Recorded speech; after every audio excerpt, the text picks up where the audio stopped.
যেহেতু তাইলে আমি তোমার কাছে মাইক্রোফোন দিয়ে যাবো তোমার কথা শোনার জন্য, এই বিষয়টাকে খেয়াল রাখবো।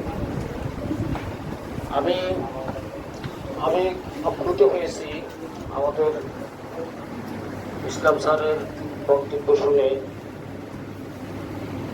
আমি আমি মুক্ত স্যার, আপনার বক্তব্যে আপনার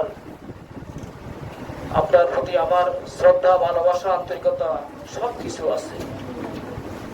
আপনি আমাকে এখানে প্রিন্সিপাল হিসেবে নিয়োগ দিয়েছেন, ওই কৃতজ্ঞতা, ওই নিমক আমি কখনো ভুলব না।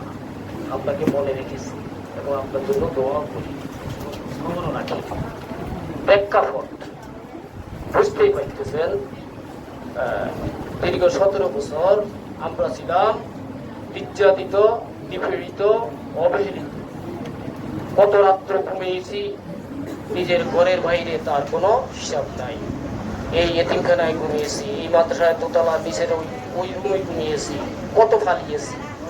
আমাদের অধিকাংশ শিক্ষক ছিলেন জেলে বন্দী। এমন এক কারাগার থেকে আমরা বাইর হয়ে এসেছি। 17টি বছর এই মাদ্রাসায় কোনো উন্নয়নের ছোঁয়া দেখেনি। ধীরে ধীরে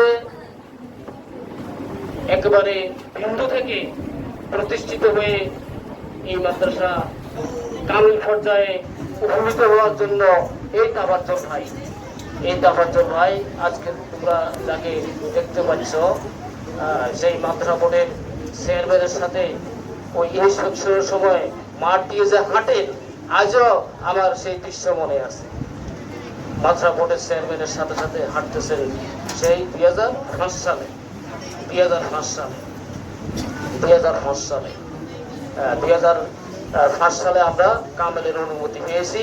4 সালের পরীক্ষার্থীদের 5 সালে প্রথম পেয়েছি আমরা কামেল পরীক্ষা দিয়েছি এই মাদ্রাসা থেকে। আমাদের জাহাঙ্গীর আমার ভাগিনা, আশা করি এই দূরত্ব কমে যাবে। এই জন্যই আমরা ওই যে কথাটা, বলতে কি আমাদেরই গ্রাম, বলতে কি আমাদেরই মাদ্রাসা, নির্যাতনের শিকার থেকে আমরা যে পর্যায়ে এসেছি, আমাদের এই মাদ্রাসার প্রতিষ্ঠাতা আমার সত্য বাবা মরহুম হাজী মফিজউদ্দিন রহমতুল্লাহ আলাইহি, যিনি তিলে তিলে এই মাদ্রাসাকে প্রতিষ্ঠিত করেছেন। আজকে যারা নবাগত শিক্ষক আছেন, আমি প্রত্যেককেই নিয়োগ দেওয়ার সময় আমি ওনার জীবনী বইটা আপনাদের হাতে দিয়েছি। দয়া করে বইটা পড়বেন। যদি বইটা না পড়েন, আপনার আমার এই শিক্ষার্থীদের এই অবস্থান কিভাবে হইল, কার থেকে হলো। যদি আমরা ইতিহাস না জানি, তাহলে ইতিহাস একদিন কথা বলে দিবে। আমরা হাজী মফিজউদ্দিন রহমতুল্লাহ আলাইহির জন্য দোয়া করি, আল্লাহ যেন ওনার কবরকে বেহেশতের বাগান হিসেবে কবুল আর মঞ্জুর করেন। মাদ্রাসার সামনে এখানে শুয়ে আছেন আমার মা, আমার স্ত্রী, আমার ভাই, আমাদের অনেকের আত্মীয় স্বজন, এবং যার অনুপ্রেরণায় এই মাদ্রাসা করেছেন যে হাজী নজিমউদ্দিন, আমার জ্যাঠা, আমার বাবার বড় ভাই, সবাই মাদ্রাসার সামনে শুয়ে আছে।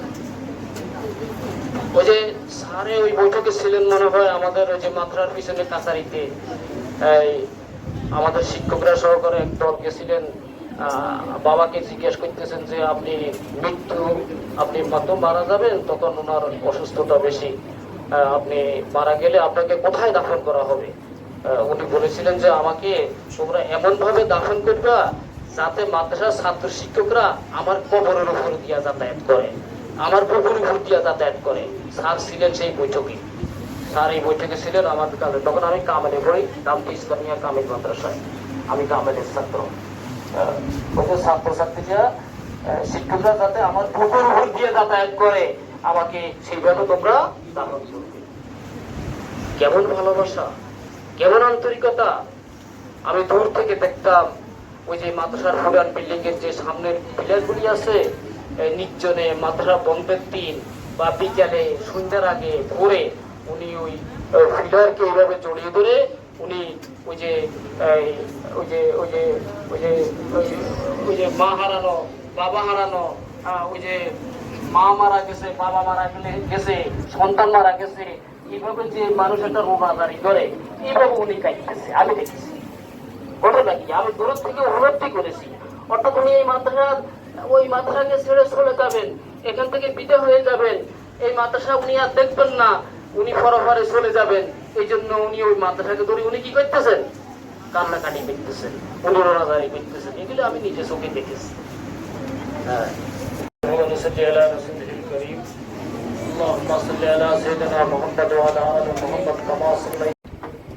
সামনে তোমাদের আলেম পরীক্ষা। এই আলেম পরীক্ষা ভালো হবে তো তোমার ভবিষ্যৎ ভালো হবে। তোমরা যারা যাদের যেরকম প্রস্তুতি, সেই প্রস্তুতি অনুযায়ী তোমরা ফলাফল ভোগ করবে। যারা নিয়মিত ওস্তাদদের ডাকে সাড়া দিয়েছ তারা ভালো করবে, আর যারা ওস্তাদদের কথাকে ডিনাই করেছে তারা অপমানিত হবে।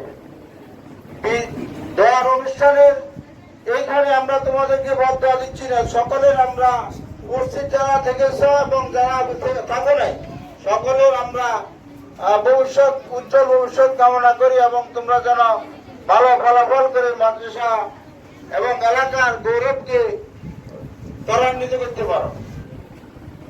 প্রিয় শিক্ষার্থীরা, যেহেতু আমরা আলেম তৈরির কারখানাতে আসছি, তুমি এখানে আলেম পড়ে তারপরে পাশ করে তারপরে কলেজ বিশ্ববিদ্যালয়ে চলে যাবে, এটা আমরা